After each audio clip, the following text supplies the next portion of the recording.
Radhe Radhe everyone. आज की video में हम जानेंगे हरितालिका तीज की पूजा विधि। हरितालिका तीज भाद्रपद मास के शुक्ल पक्ष की तृतीया तिथि को मनाई जाती है।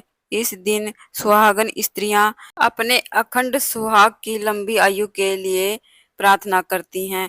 वहीं पर कुंवारी कन्याएं अच्छा और सुयोग्य वर पाने के लिए माता पार्वती और शिव शंकर का पूजन करती हैं। हरितालिका तीज का मुख्य जो पूजन है वो शाम के समय किया जाता है। सुबह आप नहा धोकर मंदिर में पूजा कर लें, व्रत का संकल्प ले लें। उसके बाद आपको शाम को चौकी लगाकर पूजा करनी होती है।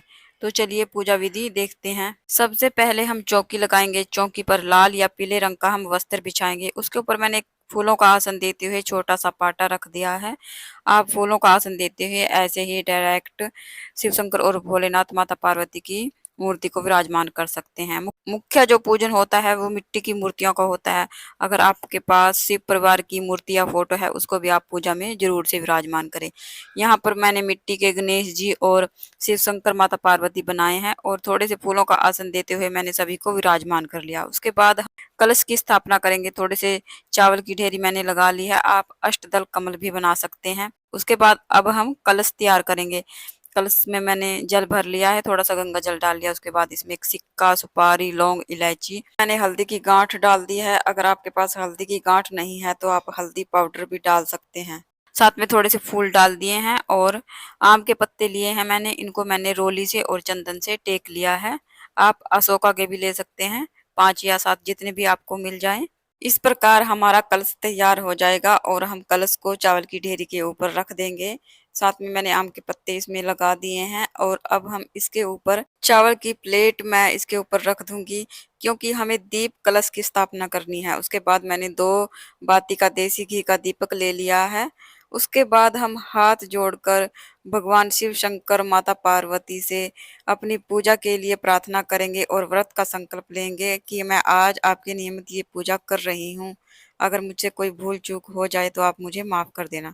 उसके बाद भाव स्वरूप जल की छींटे देते हुए हम सभी को स्नान कराएंगे।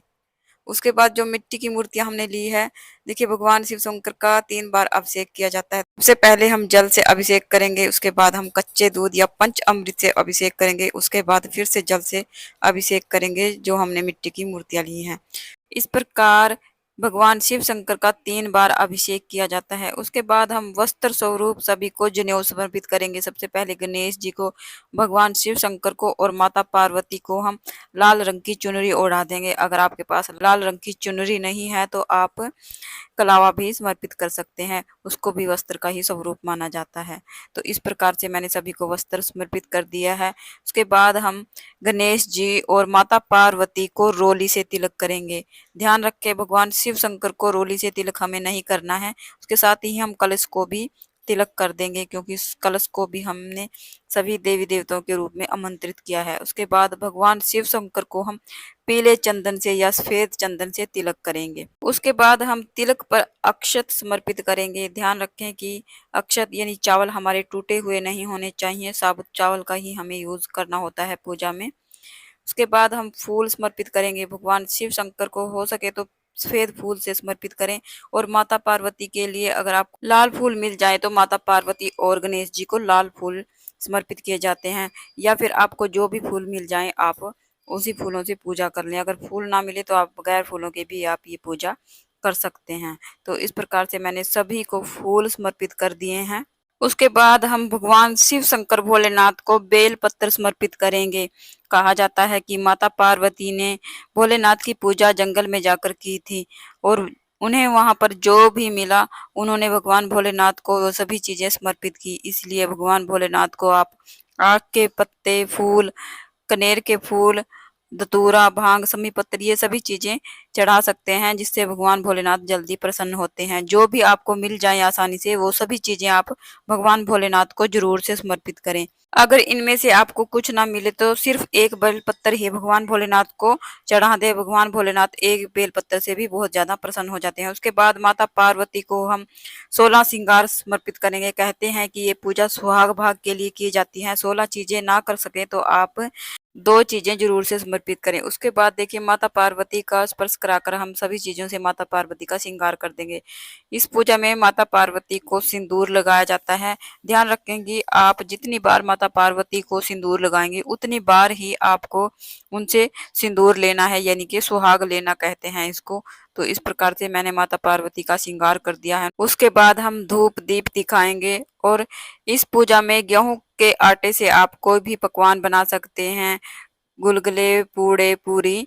तो यहाँ पर मैंने गुलगुले बनाकर माता पार्वती और शिव शंकर भोलेनाथ गणेश जी को समर्पित किया है। इस पूजा में काले चने का बहुत अधिक महत्व है, तो रात में आप काले चने भिगोकर रख दें। तो मैंने काले चने समर्पित कर दिए हैं। उसके बाद भोग में हम ऋतुफल समर्पित करेंगे। ऋतुफल में देखिए आप कोई भी ऋतुफल लें, लेकिन खीरा ज़रूर से लें, खीरा या ककड़ी इस पूजा में मुख्य रूप से लिया जाता है। उसके बाद हम जल का भोग लगाएँगे, हाथ जोड़कर भगवान से भोग ग्रहण करने के लिए प्रार्थना करेंगे। उसके बाद हम दक्षिणा रखेंगे, दक्षिणा पूजा में रही कमियों को पूरा करती है। इसके बाद हम हाथ में थोड़े से काले चने लेकर हरतालिका तीज की व्रत कथा सुनेंगे। व्रत कथा का वीडियो मैंने अलग से चैनल पर अपलोड कर दिया है, वहाँ से आप सुन सकते हैं। अगर यहाँ पर कथा कहेंगे तो वीडियो ज़्यादा लंबा हो जाएगा। कथा के लिए मैंने दूसरा चैनल बनाया है, कथा विद रीटा के नाम से, आप वहाँ से भी कथा सुन सकते हैं। लिंक मैं डिस्क्रिप्शन में दे दूँगी। उसके बाद जो चने हमारे हाथ में हैं, हम भगवान शिव शंकर और माता पार्वती के चरणों में समर्पित कर देंगे। उसके बाद देखिए इस पूजा में हवन का बहुत अधिक महत्व है, तो हवन आप ज़रूर से करें। यहाँ पर मैंने हवन के लिए कपूर जला लिया है। अगर आप गाय के गोबर की करसी बनाकर उस पर भी आप उससे भी आप हवन कर सकते हैं। तो अगर आपके पास हवन सामग्री है तो आप इसमें 5, 7, 9, 11 जितनी भी आहुति देना चाहते हैं उतनी आहुति देकर हवन करें। और जो खाने की वस्तुएं बनाए हैं वो भी हवन में ज़रूर से डालें। कहते हैं कि इस तरह से अग्नि में भोग जाता है, वो सीधा देवी देवताओं को लगता है।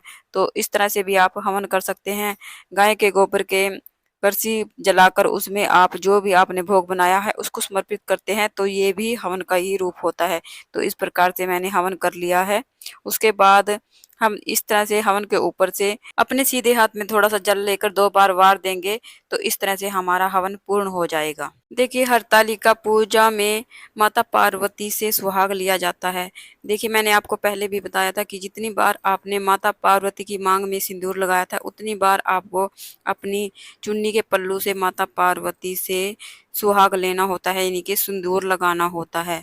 तो इस प्रकार मैं माता पार्वती से सुहाग ले लूंगी, इसको ही सुहाग लेना बोलते हैं। उसके बाद माता पार्वती से हाथ जोड़कर प्रार्थना करेंगे, हे माता पार्वती, जिस प्रकार आपका सुहाग अटल है, अमर है, उसी प्रकार आप मुझे भी अटल सुहाग का वरदान प्रदान करें। उसके बाद हम कपूर जलाकर माता पार्वती की आरती करेंगे और जो दीपक हमने कलश के ऊपर जलाया है उसको हमें नहीं हिलाना है। तो इस प्रकार से सबसे पहले हम गणेश जी की, भगवान शिव शंकर की और माता पार्वती की आरती करेंगे। बहुत ही प्रेम पूर्वक हमें आरती करनी है। अगर आपको आरती नहीं आती तो आप दिए को क्लॉकवाइज 5 या 7 बार घुमा दें, उसको भी आरती का ही स्वरूप माना जाता है। तो फ्रेंड्स ये थी हरितालिका तीज व्रत की पूजा विधि। अगर आपको पूजा विधि अच्छी लगी है, वीडियो आपके लिए यूज़फुल रहा है, तो प्लीज़ वीडियो को लाइक कीजिए। और हम महिलाएं घर में तीज त्योहार कैसे करते हैं ये जानने के लिए मेरे चैनल को सब्सक्राइब कीजिए। तो फिर मिलते हैं एक और नई वीडियो में एक और नई पूजा विधि के साथ। फ्रेंड्स अगर आपके मन में अभी भी कोई डाउट है तो आप मुझे कमेंट कर सकते हैं, मैं आपके डाउट को क्लियर करने की पूरी कोशिश करूंगी।